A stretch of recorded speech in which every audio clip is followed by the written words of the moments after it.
2026년 4월 11일 파키스탄의 수도 이슬라마바드.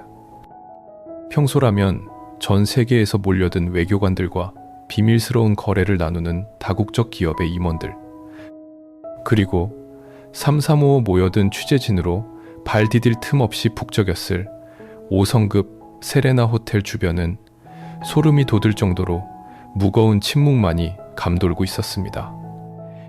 화려한 대리석으로 장식된 호텔의 정문 앞에는 고급 승용차 대신 육중한 장갑차들이 도열해 있었습니다.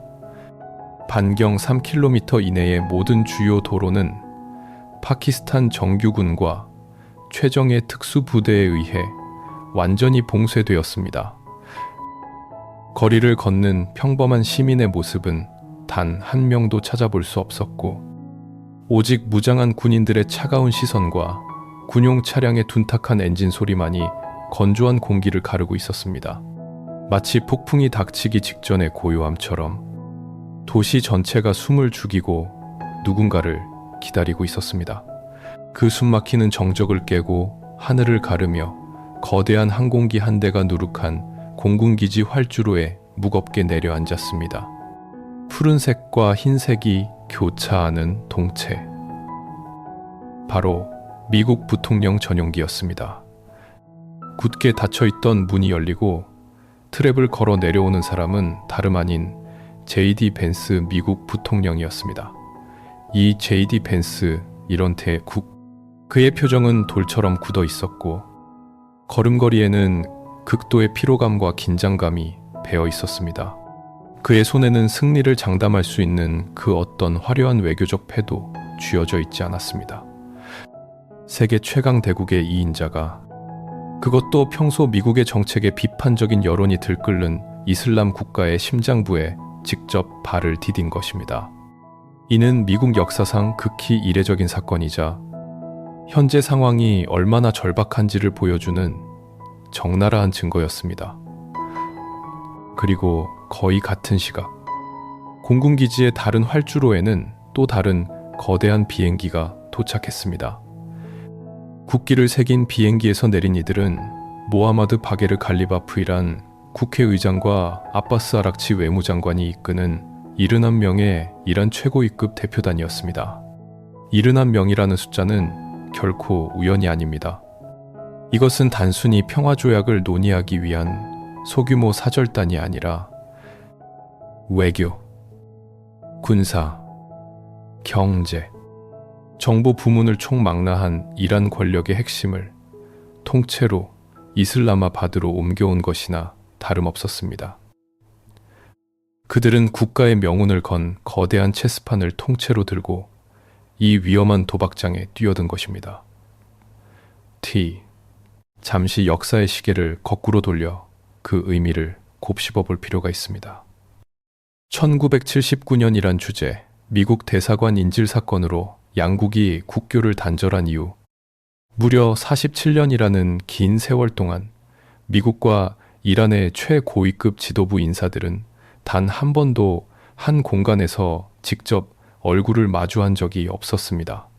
그들은 항상 스위스나 오만, 카타르 같은 제3국의 얇고 안전한 장막 뒤에 숨어 서로의 대리인을 통해서만 차가운 말들을 주고받았습니다. 서로를 악의 제국이자 타도해야 할 절대적인 적으로 규정했던 두 국가입니다. 특히 J.D. 벤스 부통령은 과거 정치인 시절부터 미국의 무의미하고 소모적인 중동 전쟁 개입을 그 누구보다 강력하게 비판해온 인물입니다. 미국의 피와 돈을 중동의 모래사막에 쏟아붓는 짓을 멈춰야 한다고 목소리를 높였던 그였습니다. 그런데 참으로 역설적이게도 바로 그가 미국과 이스라엘, 그리고 이란 사이에서 벌어진 역사상 가장 파괴적이고 거대한 무력 충돌의 잔해를 치우기 위해 직접 외교의 최전선에 파견된 것입니다. 이슬라마바드의 밤 공기는 서늘했지만 세레나 호텔의 밀폐된 회의실을 향해 걸어가는 양국 대표단의 주변에는 곧 폭발할 것만 같은 숨막히는 열기가 감돌았습니다. 불과 몇 시간 전까지만 해도 자국 텔레비전 카메라 앞에서는 서로를 향해 탄도 미사일을 쏘아 올리며 피해 보복을 다짐하던 두 적대국이 전 세계의 이목을 피해 은밀하고도 철저하게 통제된 공간으로 걸어 들어가는 이질적인 순간이었습니다. 이곳 이슬람아바드에서의 만남은 우리가 흔히 상상하는 평화회담이 아니었습니다. 화려한 샹들리에 아래에서 넥타이를 맨 신사들이 미소를 지으며 악수를 나누는 우아한 외교의 장은 더더욱 아니었습니다. 그것은 출구 없는 전쟁터에서 모두가 함께 파멸하는 것을 막기 위해 서로의 체면을 구기지 않고 빠져나갈 마지막 비상구를 찾으려는 처절하고 노골적인 몸부림이었습니다. 47년의 지독하고 피 비린내, 나는 침묵을 깨고 미국과 이란이라는 거대한 두 마리의 맹수가 마침내 파키스탄이라는 하나의 비좁은 방 안에 갇혔습니다. 그러나 이 철천 지원수들을 서로의 목을 물어뜯기 직전에 멈춰 세우고 같은 방 안에 억지로 밀어넣기 위해 전 세계는 이미 너무나도 끔찍하고 붉은 대가를 치러야만 했습니다. 이슬람아바드의 밀폐된 회의실의 감도는 무거운 침묵을 제대로 이해하기 위해서는 역사의 시계를 정확히 42일 전으로 되돌려야 합니다. 2026년 2월 말, 전 세계의 숨죽인 이목이 집중된 가운데 미국과 이스라엘의 연합 공습이 밤하늘을 갈랐습니다. 당시 워싱턴의 최고위급 전략가들과 펜타곤의 군사 전문가들은 이 작전이 길어야 3일에서 4일 안에 끝날 아주 빠르고 정밀한 외과, 수술적 타격이 될 것이라고 호언장담했습니다. 그들의 치밀한 계산에 따르면 압도적인 스텔스 전투기와 첨단 유도 무기를 동원해 이란의 핵심 군사 시설과 지휘부를 순식간에 마비시키고 신속하게 승리 선언을 할 수 있어야 했습니다. 그러나 전쟁이라는 짐승은 결코 인간의 오만한 통제 아래 얌전히 머물지 않습니다. 단 며칠 만에 모든 것이 정리될 것이라던 그들의 자신감은 중동의 메마르고 뜨거운 모래바람 속에서 산산조각 나고 말았습니다. 짧고 굵은 타격으로 끝날 줄 알았던 이 초기 충돌은 곧바로 통제불능의 피해 보복이라는 맹렬한 악순환을 불렀습니다. 42일이라는 길고 잔인한 시간 동안 밤하늘은 수백 발의 탄도미사일과 이를 막아내려는 요격미사일들이 미간 섬뜩한 불꽃의 거미줄로 뒤덮였습니다. 그리고 그 찬란해 보이는 불꽃이 지상에 닿을 때마다 참혹한 비극은 차가운 숫자로 변해 역사의 기록장에 새겨졌습니다. 42일간의 치열한 교전이 남긴 것은 승자의 화려한 환호가 아니라 너무나도 비극적이고 끔찍한 통계표뿐이었습니다. 확인된 사망자만 3,753명. 그 중에는 무려 887명의 여성과 221명의 어린아이가 포함되어 있었습니다. 부상자의 수는 3만 명을 훌쩍 넘어섰고 무너진 콘크리트 잔해 속에서 생존자를 찾는 울부짖음이 도시 전체를 유령처럼 떠돌았습니다. 주요 병원들은 쏟아져 들어오는 환자들로 인해 이미 오래전에 의료 시스템의 붕괴를 맞이했습니다. 이 참혹한 숫자들은 단순히 전쟁의 슬픔을 호소하는 감성적인 지표가 아닙니다. 이것은 21세기의 현대전에서 그 어떤 압도적인 화력도 완벽하고 깔끔한 승리를 보장할 수 없다는 사실을 증명하는 차가운 명세서입니다. 세계 최고의 군사력을 자랑하는 초강대국조차 결사항전을 다짐하며 영토에 뿌리를 내린 지역 강국을 단숨에 굴복시킬 수는 없었습니다. 오히려 무력을 사용할수록 미국과 이스라엘은 출구가 보이지 않는 깊은 늪으로 빠져들었습니다. 폭격이 격렬해질수록 이란 내부의 정치적 결속력은 놀랍도록 단단해졌고 주변 이슬람 국가들 사이에서는 분노와 반미 감정이 걷잡을 수 없는 들불처럼 번져나갔습니다. 힘으로 상대를 제압하려던 시도가 오히려 상대의 생존 본능을 극대화시키며 지역 전체를 거대한 화약고로 만들어버린 것입니다. 그제야 양측의 권력자들은 뒤늦게 깨달았습니다. 자신들이 올라탄 이 전쟁이라는 호랑이의 등이 얼마나 아찔하고 통제 불가능한 곳인지를 말입니다. 한쪽은 천문학적인 전비 지출과 극심한 국내 정치적 타격을 감수해야 했고, 다른 한쪽은 수십 년간 쌓아 올린 국가 인프라가 하루아침에 잿더미로 변해가는 것을 피눈물을 흘리며 지켜봐야 했습니다. 그 누구도 먼저 백기를 들고 물러설 수 없는 극단적인 벼랑 끝 대치 상황. 하지만 무력만으로는 절대 상대를 굴복시킬 수 없다는 뼈아픈 진실만이 피어오르는 연기 속에 남겨졌습니다. 총과 대포의 시간은 실패로 끝났습니다. 그리고 바로 이 절망적인 교착 상태에서 42일간의 참혹한 유혈 사태보다 전 세계의 지도자들을 훨씬 더 깊고 본질적인 공포로 몰아넣은 진짜 위협이 수면 위로 그 모습을 드러냈습니다. 폭탄과 미사일로는 결코 상대를 완전히 무너뜨릴 수 없다는 것을 깨달은 이란 지도부가 드디어 자신들의 등 뒤에 숨겨두었던 최후의 비대칭 카드를 테이블 위에 올려놓기 시작한 것입니다. 증곡 바신그럼 개선 쟁능광 쟁공 대이 두어 개선 쟁공 대이 바신대 다라타 다라타 그럼 바신대이만 다라타 그럼 바신대이만 개선 대입 바신대이만 쟁공 바신대이만 기럼 바신대이만 그럼 대입 바신대이만.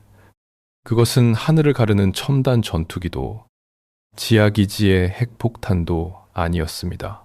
세계 지도상에서 찾아보면 폭이 40km도 채 되지 않는 너무나도 좁고 평범해 보이는 푸른 바닷길이었습니다. 그 얇은 물길 하나가 어떻게 80억 인류의 경제적 숨통을 완벽하게 쥐고 흔들 수 있는지, 이제 세계는 가장 끔찍한 방식으로 목도하게 될 참이었습니다. 지도를 펼쳐 중동 지역을 가만히 내려다보면 페르시아만과 오만만을 연결하는 아주 좁고 구불구불한 목구멍 같은 해협이 하나 눈에 들어옵니다. 바로 호르무즈 해협입니다. 가장 좁은 곳의 폭은 고작 39km에 불과하며 덩치가 큰 유조선들이 교행할 수 있는 깊고 안전한 항로는 겨우 3km 남짓으로 사실상 한강의 폭과 크게 다르지 않습니다. 광활한 대양을 호령하는 거대한 항공모함 전단을 거느린 미국의 입장에서 보면 이 해협은 전략적으로 너무나 비좁고 답답한 골목길일 뿐입니다. 하지만 렌즈를 군사에서 경제로 바꾸어 세계 경제의 관점에서 바라보면 이야기는 완전히 달라집니다. 전 세계 해상으로 운송되는 석유의 무려 20%, 그리고 액화천연가스의 30% 이상이 오직 이 좁고 위태로운 물길 하나만을 통과해서 전 세계로 뻗어나가야만 합니다. 이란은 바로 이 세계 경제의 가장 취약한 목줄을 문자 그대로 단단히 움켜쥐고 있습니다. 42일간의 치열한 폭격 속에서도 이란 군부가 끝내 무너지지 않고 버틸 수 있었던 가장 강력한 이유는 그들이 이 해협을 언제든 완벽하게 틀어막을 수 있는 군사적 능력을 보유하고 있기 때문입니다. 수천 개의 기뢰를 좁은 바다에 무작위로 뿌리고 구불구불한 해안 절벽 틈새마다 숨겨둔 지대함 미사일의 포문을 일제히 열며 자폭 드론과 소형 고속정들을 벌떼처럼 풀어놓는 것만으로도 충분합니다. 피 한 방울 흘리지 않고도 전 세계를 향하는 검은 황금의 맥박을 단숨에 정지시킬 수 있는 것입니다. 이것은 단순히 중동이라는 특정 지역에 국한된 위기가 아닙니다. 만약 호르무즈 해협이 단 일주일이라도 완벽히 봉쇄된다면 국제 유가는 누구도 예측할 수 없는 통제 불능의 상태로 폭등할 것입니다. 유럽의 거대한 공장들은 에너지를 구하지 못해 가동을 멈추고 아시아의 메가시티들은 심각한 전력난에 빠지며 정교하게 짜인 글로벌 공급망은 도미노처럼 무너져 내릴 것입니다. 그리고 이 모든 끔찍한 재앙의 파도는 태평양을 건너 미국 백악관의 집무실을 향해 가장 무서운 속도로 덮쳐올 것입니다. 태만평 용의를 향해 당장 2028년 대통령 선거를 정조준하고 있는 JD 벤스 부통령과 정권의 핵심 인사들에게 자고 일어나면 치솟는 주유소의 기름값과 끝없이 폭락하는 월스트리트의 주식시장은 그 어떤 적국의 대륙간 탄도미사일보다 훨씬 더 치명적이고 끔찍한 정치적 사형 선고나 다름없었습니다. 여기서 우리는 현대 지정학이 품고 있는 가장 기묘하고도 섬뜩한 역설과 마주하게 됩니다. 전 세계를 몇 번이나 멸망시킬 수 있는 핵무기와 지구상에서 가장 압도적인 화력을 자랑하는 슈퍼 항공모함 전단을 보유한 절대 권력의 미국이 고작 좁은 바닷길 하나를 인질로 잡은 지역 강국 앞에서 치명적인 경제적 아킬레스건을 노출한 채 쩔쩔매고 있다는 사실입니다. 미국은 의심할 여지없는 하늘과 바다의 지배자일지 모르지만 현대 자본주의라는 거대한 심장으로 들어가는 유일한 열쇠는 아이러니하게도 이란 혁명수비대의 거친 소나귀에 단단히 쥐어져 있었습니다. 그들은 첨단 무기의 화력전에서는 미국에 밀릴지언정 세계 경제 전체를 파산시킬 수 있는 절대적인 거부권을 행사할 권력을 쥐고 있었던 것입니다. 전쟁이 단순한 군사적 영토 분쟁을 넘어 80억 인류의 생존과 직결된 전 지구적 경제 인질극으로 변모하자 세계 각국의 지도자들은 극심한 공포에 질려 헐떡였습니다. 다가오는 전 세계적인 파국을 막기 위해 모든 외교 채널과 비선 조직이 총동원되었고 세계는 서둘러 두 맹수를 떼어놓고 이성을 되찾게 할 평화의 중재자를 애타게 찾기 시작했습니다. 하지만 모두가 안도감을 느끼며 기대했던 익숙한 평화의 각본들은 이번만큼은 전혀 다른 잔인한 현실에 부딪히며 갈갈이 찢겨나갈 운명이었습니다. 직면한 극단적 위험 앞에서 우리가 맹신하던 낡은 외교의 공식들은 완벽하게 무용지물이 되어버린 것입니다. 과거 수십 년 동안 국제사회에 심각한 위기가 닥칠 때마다 강대국들이 반사적으로 펼쳐드는 익숙한 위기관리 매뉴얼이 있었습니다. 스위스 제네바의 고풍스러운 회의장을 예약하거나 카타르 도하의 최고급 호텔층을 통째로 빌리거나 오만 무스카트의 조용한 왕궁으로 비밀 특사를 파견하는 식입니다. 실제로 2026년 2월 양측의 충돌이 전면전으로 격화될 조짐을 보이자 가장 먼저 가동된 것은 오만을 통한 이른바 셔틀 외교였습니다. 오만은 오랜 세월 미국과 이란 사이에서 가장 신뢰받는 조용한 뒷문 역할을 해왔고 수많은 억류자 석방과 물밑 협상을 성사시킨 훌륭한 평화의 중재자였습니다. 스위스 역시 이란 내에서 미국의 이익 대표부 역할을 수행하며 끈끈한 외교적 가교 역할을 자처해왔습니다. 공동 이란, 다럭 가문 아니만. 하지만 이번에는 상황의 본질이 완전히 달랐습니다. 3,700명이 넘는 인명이 처참하게 희생되고 핏빛 보복의 악순환이 통제선을 넘어버린 지금 정갈한 정장을 입은 점자는 외교관이 서류 가방을 들고 오가는 식의 고상한 메신저 역할은 아무런 힘을 발휘하지 못했습니다. 오만의 셔틀 외교는 2월의 끝자락에서 허망하게 붕괴하고 말았습니다.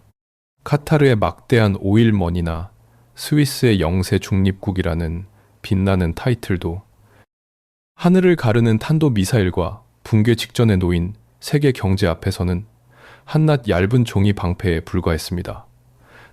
그들은 양측의 메시지를 왜곡 없이 정확하게 전달할 수는 있었지만 격분한 두 국가의 손목을 강제로 꺾어 멈추게 할 물리적인 힘과 지정학적인 무게감이 전혀 없었습니다. 여기서 우리는 국제정치의 가장 잔인하고도 차가운 현실과 마주하게 됩니다.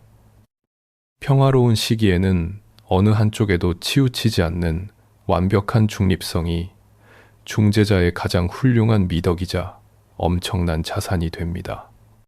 그러나 생존을 건 전면전의 문턱, 즉 피가 튀고 살이 찢기는 야만의 시간으로 진입하면 그 알량한 중립이라는 단어는 곧 철저한 무능력을 의미하게 됩니다. 서로의 목줄을 끊어놓기 위해 달려드는 굶주린 두 마리의 맹수 사이에 뛰어들 때 평화를 상징하는 얇고 부드러운 올리브 가지 따위는 아무런 쓸모가 없습니다. 그 맹수들을 강제로라도 억눌러 자리에 주저앉히려면 들을 중재자 스스로가 묵직하고 치명적인 장전된 총 한 자루를 쥐고 있어야만 합니다.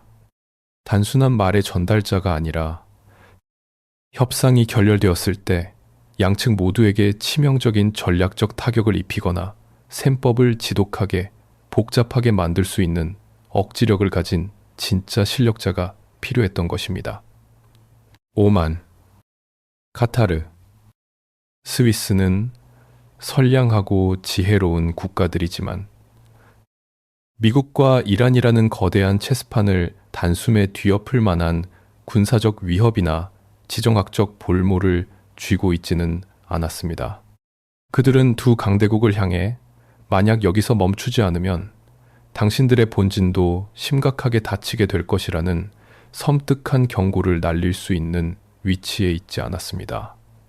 부드러운 외교의 언어는 귀를 찢는 포성의 굉음에 속절없이 묻혀버렸고 워싱턴과 테헤란의 권력자들은 자신들이 직면한 극단적 위기 상황에 걸맞은 전혀 다른 차원의 새로운 브로커가 필요하다는 사실을 뼈저리게 깨달았습니다. 고상한 대화가 아니라 거칠고 차가운 힘의 논리로 판을 통제할 수 있는 누군가가 절실했습니다. 위기감이 극에 달한 미국 백악관의 도널드 트럼프 대통령과 이란 테헤란의 최고 지도부는 지도 위에서 자신들의 까다로운 요구를 동시에 충족시킬 수 있는 단 하나의 교집합을 미친 듯이 찾기 시작했습니다. 서방의 복잡한 정치적 언어를 정확히 이해하면서도 중동의 거친 총구 앞에서도 절대 움츠러들지 않을 압도적인 군사력을 갖춘 곳, 그리고 무엇보다 두 국가의 안보와 국익에 직접적이고 치명적인 영향을 미칠 수 있는 지정학적 맹점을 쥐고 있는 곳. 그들의 핏발선 시선이 멈춘 곳은 화려한 샹들리에가 빛나는 전통적인 평화의 도시들이 아니었습니다. 그들의 눈길은 거칠고 메마른 땅, 파키스탄의 수도 이슬라마바드를 향해 조용히 그러나 강렬하게 고정되고 있었습니다. 파키스탄이라는 선택지는 겉보기에는 무척이나 뜬금없고 위험한 도박처럼 보일 수 있습니다. 이 나라는 만성적인 정치적 불안정에 시달리고 있으며 국제통화기금의 구제금융 없이는 당장 국가부도를 걱정해야 할 만큼 심각한 경제적 난관에 봉착해 있기 때문입니다.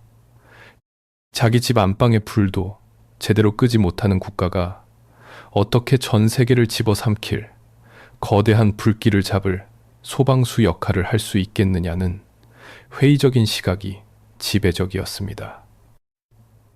하지만 지정학의 차갑고도 정교한 저울 위에서 파키스탄이 가진 무게를 달아보면 이야기는 완전히 달라집니다.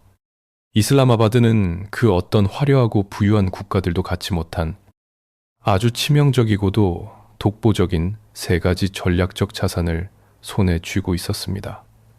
이카트, 이트, 이트, 이트, 이트, 이트, 이트, 이트, 이트, 이트, 이트, 이트, 이트, 이트, 이트, 이트, 이트, 이트.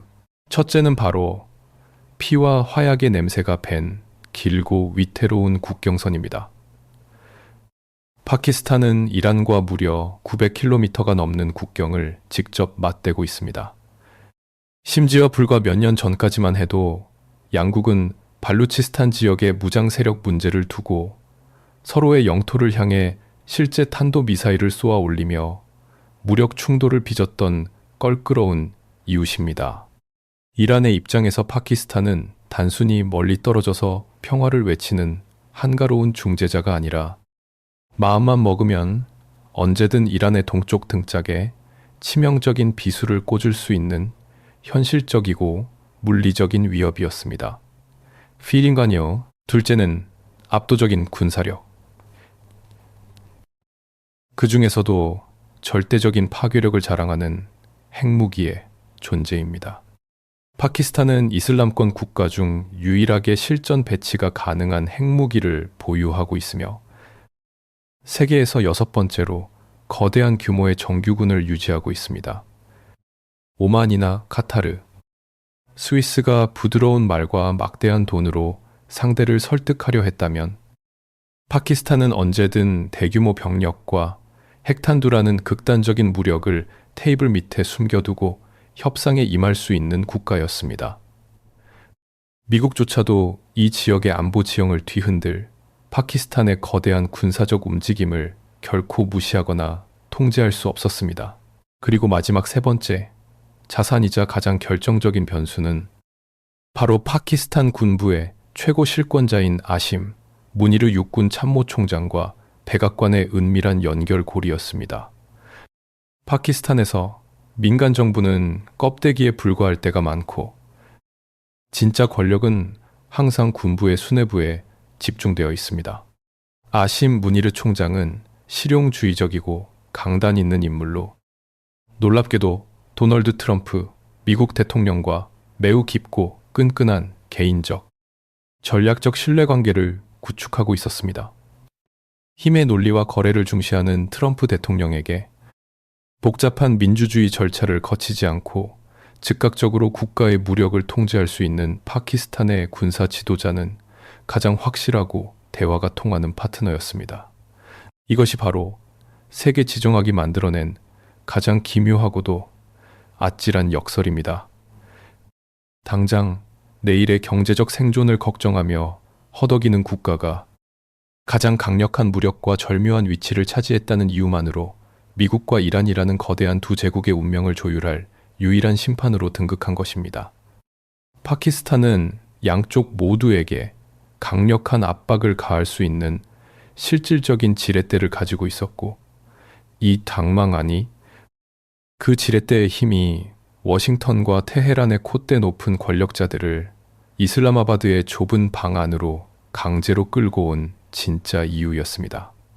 하지만 이처럼 완벽한 무대와 최적의 심판이 준비되었다고 해서 평화가 저절로 찾아오는 것은 아닙니다. 오만한 두 적국을 간신히 수도로 불러 모으는 데까지는 성공했지만 그것은 지옥으로 가는 문을 간신히 연 것에 불과했습니다. 외부의 모든 빛과 소리가 철저히 차단된 호텔의 회의실 안에서 이제 누구도 상상하지 못했던 가장 잔인하고 숨막히는 시간의 모래시계가 뒤집히기 직전이었습니다.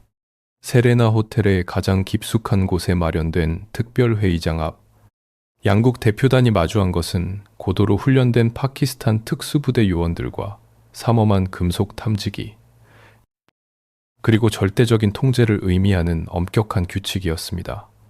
21세기의 최첨단 기술이 지배하는 시대에 세계의 운명을 결정지을 이 역사적인 외교 무대에 내려진 첫 번째 지시는 너무나도 원시적이고 단호했습니다. 바로 모든 종류의 전자기기 반입을 철저하게 금지한다는 것이었습니다. 스마트폰은 물론이고 스마트워치, 심지어는 아주 작은 녹음기나 전자펜조차도 회의장 안으로 들일 수 없었습니다. 현대전의 정수를 보여준 40이 일간의 하이테크 전쟁을 치른 두 국가가 역설적으로 평화를 논의하는 자리에서는 기술에 대한 극도의 불신과 디지털 공포증을 노골적으로 드러낸 것입니다. 협상 하루 전부터 미국 중앙정보국과 이란 정보부의 최정예 요원들은 호텔 내부의 모든 벽과 가구, 바닥의 미세한 틈새, 심지어 샹들리에의 화려한 유리장식 하나하나까지 도청장치 유물을 샅샅이 뒤졌습니다. 최첨단 해킹과 사이버 공격, 그리고 보이지 않는 디지털 스파이들의 위협으로부터 완벽하게 단절된 공간을 만들기 위해 회의실 내부는 외부의 모든 전파를 차단하는 거대한 패러데이 세장처럼 특수하게 개조되었습니다. 이는 단 한마디의 말소리나 미세한 표정 변화조차 외부로 유출되어 여론을 자극하거나 글로벌 주식 시장을 요동치게 만드는 것을 원천적으로 봉쇄하기 위한 극단적이고도 필수적인 조치였습니다. 그 결과 우리는 외교사의 유례가 없는 기묘하고도 긴박한 풍경을 목격하게 되었습니다. 최고급 정장을 입은 양국의 엘리트 협상가들이 본국에 있는 도널드 트럼프 대통령이나 아야톨라 알리 하메네이 최고 지도자에게 새로운 지침을 받거나 시시각각 변하는 상황을 보고하기 위해서는 짧은 휴식 시간마다 회의장 문을 박차고 나와 복도 끝에 마련된 별도의 보안 구역까지 전력 질주를 해야만 했습니다. 헐떡이는 숨을 고르며 비화기가 설치된 투박한 유선 전화기에 매달려 고함을 치는 그들의 모습은 우아한 현대 외교의 전시장이라기보다는 마치 전쟁터의 참호 속에서 흙먼지를 뒤집어 쓴 채 무전기를 붙잡고 포격 지원을 요청하는 다급한 병사들의 모습에 더 가까웠습니다. 초강대국의 오만함과 첨단 기술의 편리함은 이 좁고 밀폐된 공간에서 완벽하게 발가벗겨졌습니다. 본격적인 마라톤 협상에 앞서 셰바즈 샤리프 파키스탄 총리가 주최한 비공개 외교 만찬의 분위기 역시 숨이 막힐 듯이 차가웠습니다. 파키스탄 최고의 셰프들이 솜씨를 발휘한 최고급 식재료의 만찬 음식들이 화려한 접시 위에 올려졌지만 제이디 벤스 부통령과 모하마드 바게르 갈리바프 국회의장의 시선은 허공에서 날카로운 칼날처럼 부딪힐 뿐이었습니다.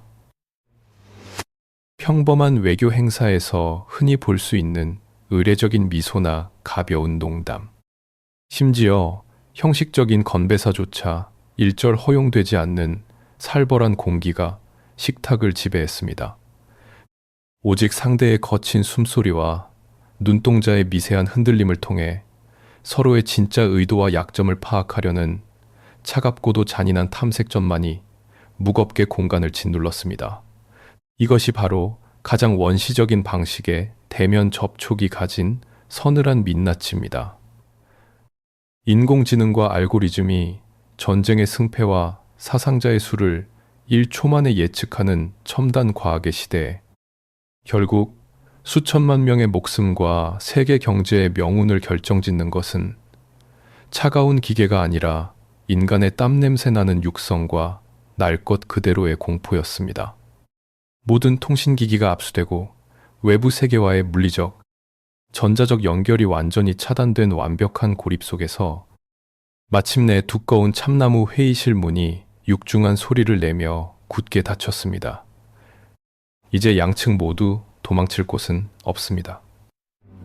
역사의 흐름을 영원히 바꿔놓을 숨막히는 20일, 시간에 피 말리는 카운트다운이 마침내 그 서막을 올린 것입니다. 굳게 닫힌 참나무 문 너머의 회의실 내부는 산소가 희박해진 것처럼 숨쉬기조차 버거운 공간으로 변해갔습니다. 전 세계를 공포로 몰아넣은 20일, 시간의 마라톤 협상은 우리가 흔히 짐작하는 세련된 외교적 수사의 교환이 결코 아니었습니다. 그것은 상대의 진을 완전히 빼놓고 정신적으로 굴복시키는 중동 지역 특유의 지독하고도 집요한 전통 시장식 흥정, 이른바 바자르 협상 전술의 극치였습니다. 이 잔인한 심리전의 선봉에 선 인물은 이란의 노련한 외무장관 아바스 아락치였습니다. 그는 쉴 새 없이 몰아치는 파도처럼 미국 대표단을 향해 무리하고도 도발적인 요구 조건들을 끝없이 쏟아냈습니다. 이란의 요구는 단순히 자신들의 영토에 떨어지는 이스라엘과 미국의 폭탄을 멈추는 선에서 끝나지 않았습니다. 그들은 이스라엘의 레바논 전선에 대한 즉각적이고 완전한 휴전, 42일간의 공습으로 파괴된 국가 인프라에 대한 천문학적인 규모의 전쟁 배상금, 그리고 해외에 동결되어 있는 수백억 달러 규모의 이란 국유 자산에 대한 즉각적인 동결 해제라는 엄청난 청구서를 테이블 위에 거칠게 집어 던졌습니다. 하나하나가 미국 정치권에서는 도저히 받아들일 수 없는 총공, 미국, 이른바 정치적 자살 행위나 다름없는 조건들이었습니다. 아락치 장관은 미국이 호르무즈 해협의 안전한 통항 보장이라는 하나의 양보를 요구할 때마다 즉각적으로 세 개의 새롭고 더 까다로운 조건을 덧붙이며 셈법을 미궁 속으로 빠뜨렸습니다. 세계 최강대국의 절대적인 권력을 대변하며 이슬라마바드에 도착한 J.D. 벤스 미국 부통령은 자신의 정치 인생에서 가장 당혹스럽고 굴욕적인 방어전을 치러야만 했습니다. 평소 압도적인 힘의 우위를 바탕으로 상대방에게 일방적인 통보를 내리는 데 익숙했던 미국의 외교 방식은 이 밀폐된 방 안에서 완전히 무력화되었습니다. 이란 협상단은 미세한 단어 하나, 문맥의 뉘앙스 하나를 가지고 수십 분을 물고 늘어지며 의도적으로 시간을 끌었고, 벤스 부통령과 미국 측 보좌진들의 정신적, 육체적 체력을 바닥까지 고갈시켰습니다. 아무리 화를 내고 책상을 내리쳐도 이란 대표단은 특유의 무표정한 얼굴로 또다시 처음부터 흥정을 다시 시작할 뿐이었습니다. 벤스 부통령의 어깨를 짓누르는 것은 비단 눈앞에 완강한 이란 협상팀만이 아니었습니다. 워싱턴에서 그를 향해 시시각각 쏟아지는 도널드 트럼프 대통령의 거친 압박, 당장이라도 폭등할 조짐을 보이는 글로벌 주식시장과 국제 유가, 그리고 무엇보다 이 모든 혼란이 다가오는 대선에 미칠 치명적인 파장이 그의 숨통을 옥죄고 있었습니다. 반면 이란 대표단은 더 이상 잃을 것이 없다는 섬뜩한 태도로 일관했습니다. 그들은 이미 수십 년간 서방의 혹독한 경제 제재 아래서 살아남는 법을 체득한 생존의 전문가들이었습니다. 제재와 압박이 강해질수록 오히려 벼랑 끝 전술을 노련하게 구사하는 이란의 태도는 미국 협상단에게 짙은 무력감을 안겨주었습니다. 이런 애선회를, 이것이 바로 권력의 역설이 만들어낸 기막힌 광경이었습니다. 수천 대의 전투기를 거느린 절대 권력의 2인자가 제재로 피폐해진 국가의 대표단 앞에서 쩔쩔매며 한치의 양보도 얻어내지 못한 채 끌려다니고 있었던 것입니다. 극한의 피로와 타협할 수 없는 국익이 팽팽하게 맞서며 서로의 뼈를 깎아내던 21시간. 양보를 모르는 두 제국의 맹렬한 기싸움은 인간이 버틸 수 있는 인내심의 바닥을 박박 긁어내고 있었습니다. 10시간이 지나고 15시간이 지나면서 단정했던 넥타이는 풀어 헤쳐졌고 날카로웠던 이성은 점차 한계에 다다랐습니다. 밖에서는 여전히 피가 흐르고 있었지만 이 비좁은 방 안의 시계는 마치 진흙탕 속에 빠진 것처럼 느릿하고 고통스럽게 흘러갔습니다. 하지만 그토록 처절했던 몸부림에도 불구하고 기적은 끝내 찾아오지 않았습니다. 창밖으로 4월 12일의 희미한 새벽, 여명이 이슬라마바드의 하늘을 차갑게 물들이기 시작했을 때 팽팽하게 당겨져 있던 인내의 끈이 마침내 날카로운 파열음을 내며 끊어지고 말았습니다. 모든 것이 산산조각 나는 순간이었습니다. 2026년 4월 12일의 새벽은 평화의 소식 대신 짙은 절망의 그림자를 길게 들이우며 이슬라마바드의 하늘 위로 밝아왔습니다. 세레나 호텔에 굳게 닫혀있던 참나무 회의실 문이 마침내 열렸지만 그 무거운 문턱을 넘어온 것은 환한 미소도 굳건한 악수도 아니었습니다. 오직 밤샘 토론으로 붉게 충혈된 눈과 무겁게 짓눌린 침묵뿐이었습니다. J.D. 벤스 미국 부통령과 모하마드 바게르 갈리바프 이란 국회의장은 서로를 향해 단 한 번의 눈길도 주지 않은 채 마치 약속이라도 한 듯 차갑게 반대 방향으로 돌아섰습니다. 21시간 동안의 끈질기고 피 말리는 사투 끝에 도출된 결과는 참담하게도 아무런 합의가 없다는 텅 빈 백지장뿐이었습니다. 결렬의 여파는 즉각적이고 매서웠습니다. 전 세계 언론사들이 밤을 새우며 대기하고 있던 파키스탄 정부의 임시 프레스 센터는 단 한 장의 공동 성명서도 배포하지 않은 채 돌연 폐쇄를 굳게 선언했습니다. 취재진의 다급한 질문들은 무장한 파키스탄 특수부대원들에 의해 철저히 통제되었고, 양국의 대표단은 서둘러 짐을 챙겨 자신들을 기다리고 있던 전용기에 무거운 몸을 실었습니다. 그들이 공군기지의 활주로를 박차고 날아오르는 순간, 지난 이틀 동안 전 세계가 간절히 품었던 평화라는 얄팍한 희망의 끈은 허공에서 처참하게 끊어져 나갔습니다. 가장 강력한 권력자들이 가장 완벽한 통제 속에서 만났음에도 불구하고 얽힌 실타래를 전혀 풀지 못한 것입니다. 그러나 전 세계를 강타한 진짜 충격은 협상 결렬이라는 사실 그 자체가 아니었습니다. J.D. 벤스 부통령의 전용기가 아직 미국 영공에 진입하기도 전에 워싱턴의 백악관에서 너무나도 돌발적이고 파괴적인 명령이 떨어졌습니다. 도널드 트럼프 미국 대통령이 파키스탄의 중재로 어렵게 유지되고 있던 2주간의 임시 휴전 상태를 무시하고 이란의 모든 항구에 출입하는 선박들에 대한 전면적인 해상 봉쇄령을 전격적으로 발동한 것입니다. 이것은 단순한 외교적 경고나 수사적 위협의 차원을 넘어선 상대의 경제적 숨통을 완전히 끊어놓겠다는 극단적인 선전포고였습니다.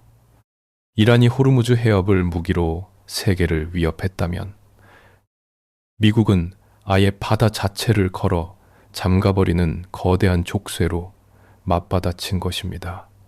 많은 이들이 이슬라마바드의 회의실을 어두운 전쟁의 터널 끝에서 빛나는 한 줄기 빛이라고 굳게 믿었습니다. 42일간의 끔찍한 유혈 사태를 막아줄 유일하고도 결정적인 비상구라고 생각했습니다. 하지만 돌이켜보면 그것은 순진하고도 완벽한 착각이었습니다. 오히려 이슬라마바드에서의 만남은 양측이 서로의 타협 불가능한 한계선이 어디인지 그 바닥을 명확히 확인하는 잔인한 거울이었습니다. 결과적으로 이 외교적 실패는 갈등의 불씨를 국지적인 폭격전에서 전면적인 해상 경제 전쟁이라는 완전히 새로운 차원의 불지옥으로 옮겨붙게 만든 치명적인 부싯돌 역할을 하고 말았습니다. 하늘에서 폭탄이 떨어지는 소리는 잠시 멈췄을지 모르지만 차가운 바다 위에서는 수십만 척의 상선들과 지구의 핏줄을 볼모로 잡은 소리 없는 세계대전이 방금 막 그 목을 올린 것입니다. 미국의 해상 봉쇄령이 발표되자마자 전 세계의 주식시장은 걷잡을 수 없는 공포에 휩싸여 끝없이 곤두박질 쳤고 국제 유가는 순식간에 천정부지로 치솟았습니다. 사람들은 다시 한번 파국적인 전쟁의 망령이 피부에 닿았다며 깊은 절망과 패닉에 빠졌습니다. 외교의 문이 완전히 닫혔다고 탄식했습니다. 에일스. 하지만 피어오르는 짙은 공포의 안개 너머 세계의 거대한 체스판을 실제로 움직이는 노련한 권력자들의 표정은 대중이 느끼는 절망과는 사뭇 달랐습니다. 겉으로는 분노를 표출하며 상대를 향해 맹렬히 으르렁거리고 있었지만 그들의 차가운 눈빛 깊은 곳에는 다음 수를 치밀하게 계산하는 묘한 긴장감이 맴돌고 있었습니다. 이슬라마바드에서의 협상이 처참하게 결렬되고 이틀이 지난 2026년 4월 14일 세계의 언론과 대중은 임박한 제3차 세계대전의 공포에 사로잡혀 패닉에 빠졌지만 외교의 진짜 얼굴은 대중의 눈에 보이지 않는 수면 아래에서 더욱 치열하게 움직이고 있었습니다. 표면적으로는 양측의 군사적 위협이 최고조에 달한 것처럼 보였습니다. 이란의 파탈리 대사는 전 세계를 향해 등골이 서늘해지는 경고를 날렸습니다. 그는 차가운 미소를 지으며 전쟁의 시간과 규모, 그리고 지리적 범위는 전적으로 우리가 통제한다고 선언했습니다. 이는 미국의 해상 봉쇄령 따위에는 결코 굴복하지 않겠다는 강력한 의지의 표명이자 여전히 호르무즈 해협이라는 세계 경제의 숨통을 언제든 끊어버릴 수 있다는 섬뜩한 자신감의 발로였습니다. 그러나 거의 같은 시각, 워싱턴에서는 이 모든 팽팽한 긴장감을 단숨에 뒤흔드는 전혀 다른 목소리가 흘러나왔습니다. 해상 봉쇄를 지시하며 당장이라도 이란을 지도상에서 지워버릴 것처럼 분노하던 도널드 트럼프 미국 대통령이 기자들 앞에서 지극히 의미심장하고 알쏭달쏭한 폭탄 발언을 던진 네모 빚져, 메모 빚져, 가는 데가 죄송해단을 미국 대통령의 정강장에서 것입니다. 오늘 아침 그들이 우리에게 전화를 걸어왔으며 그들이 우리에게 전화를 걸어왔으며 그들이 우리에게 전화를 걸어왔으며 그들은 거래를 원하고 있다는 그의 한마디는 전 세계의 분석가들을 엄청난 혼란에 빠뜨렸습니다.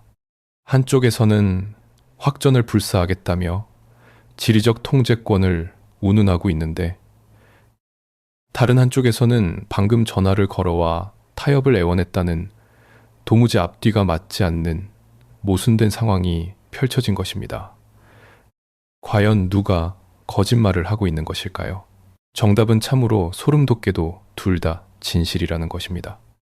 이것이 바로 국제지정학이라는 냉혹한 무대 위에서 펼쳐지는 극한의 기만전술이자 외교의 진짜 민낯입니다.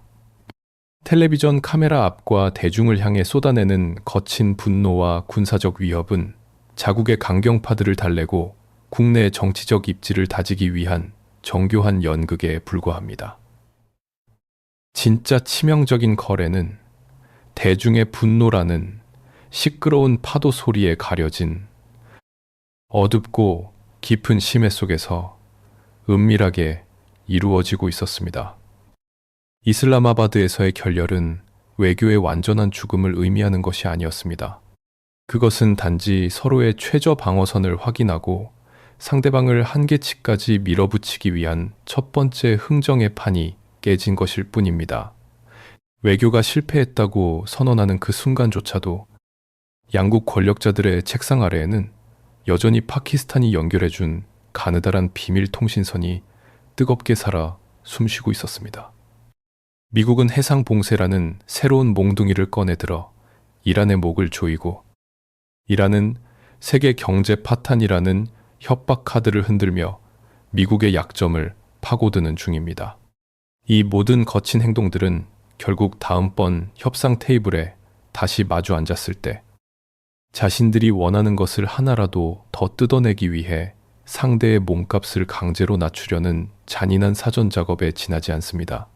한번 자리를 박차고 일어난 상인을 다시 불러세우기 위해서는 더 큰 위협과 더 치명적인 미끼가 필요하다는 시장 바닥의 논리가 글로벌 안보의 최전선에 그대로 적용되고 있는 것입니다. 수많은 평화주의자들은 이슬라마바드의 참나무 문이 닫히는 순간 모든 희망이 사라졌다고 탄식했습니다.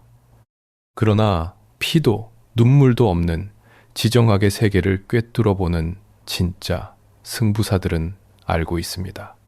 표면적인 대화가 끊어지고 위협의 수위가 극단으로 치솟을수록 역설적으로 그 이면에서는 살아남기 위한 가장 처절하고 본질적인 타협이 시작된다는 사실을 말입니다. 빛나는 조명 아래에서 진행되던 우아한 평화회담의 시대는 끝났습니다. 우아한 격언강에만 하지만 이 숨막히는 체스 게임은 결코 끝나지 않았습니다. 단지 룰이 완전히 바뀌었을 뿐 판은 이제 훨씬 더 잔인하고 은밀한 다음 장을 향해 거침없이 넘어가고 있습니다. 이슬라마바드에서의 숨막혔던 21시간, 그리고 세상을 뒤흔든 40이 일간의 핏빛 충돌을 단순히 하나의 실패한 외교적 해프닝이나 일시적인 중동의 군사 위기로 치부해버린다면 우리는 역사가 보내는 가장 섬뜩하고도 중대한 경고를 놓치는 셈이 됩니다. 이 일련의 사태는 20세기를 지배했던 낡은 세계 질서의 장례식이자 누구도 겪어보지 못한 잔인한 다극화 시대의 서막을 알리는 거대한 신호탄이었습니다. 과거 수십 년 동안 전 세계의 규칙을 정하고 룰을 강제했던 것은 언제나 워싱턴의 절대적인 권력이었습니다. 하지만 2026년의 봄, 우리는 세계 최강의 군사력과 경제력을 자랑하는 초강대국이 호르무즈 해협이라는 좁은 바닷길을 볼모로 잡은 지역 강국 앞에서 군사적 억지력을 상실하고 무력하게 협상 테이블로 끌려 내려오는 기막힌 역설을 목격했습니다. 이것은 단순히 미국의 국력이 쇠퇴했다는 단순한 의미가 아닙니다.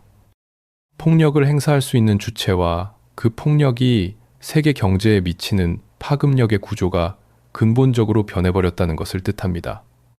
이제는 수천 개의 핵탄두를 가진 슈퍼파워가 아니더라도 세계 경제의 가장 취약한 급소 하나만을 정확히 움켜쥐고 있다면 그 누구라도 전 지구적인 인질극의 주연이 될 수 있는 시대가 도래한 것입니다.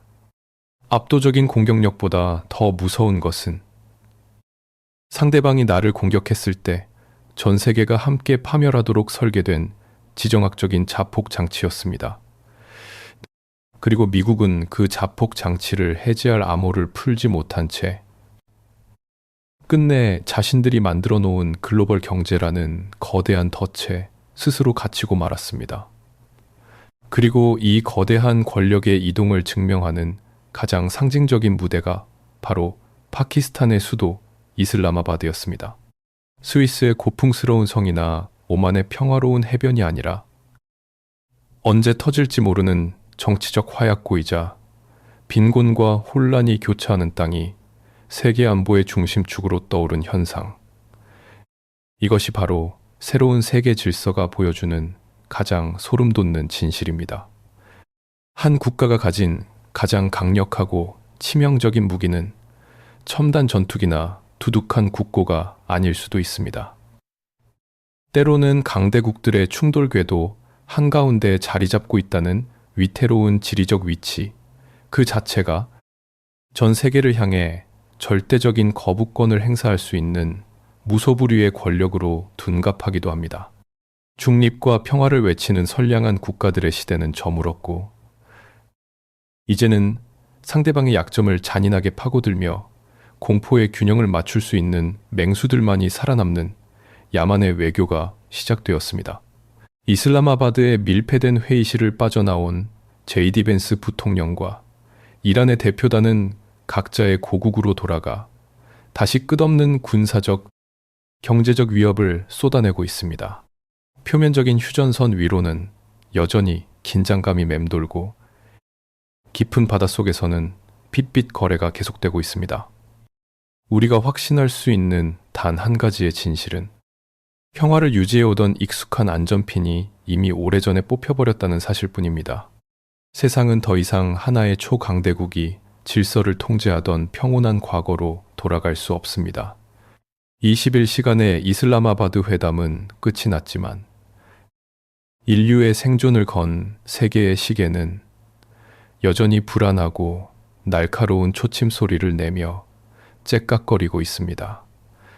만약 2026년에 이 끔찍한 위기가 서로를 혐오하는 미국과 이란의 최고위급 지도자들을 파키스탄의 낯선 밀실로 밀어넣었다면 머지않아 이보다 훨씬 더 거대하고 파괴적인 다음 위기의 폭탄이 터졌을 때 그때 세계는 과연 살려달라며 어느 낯선 도시의 문을 두드려야만 할까요? 우리는 아직 그 질문에 대한 답을 알지 못합니다. 그리고 어쩌면 그 답을 영원히 찾지 못할 수도 있습니다.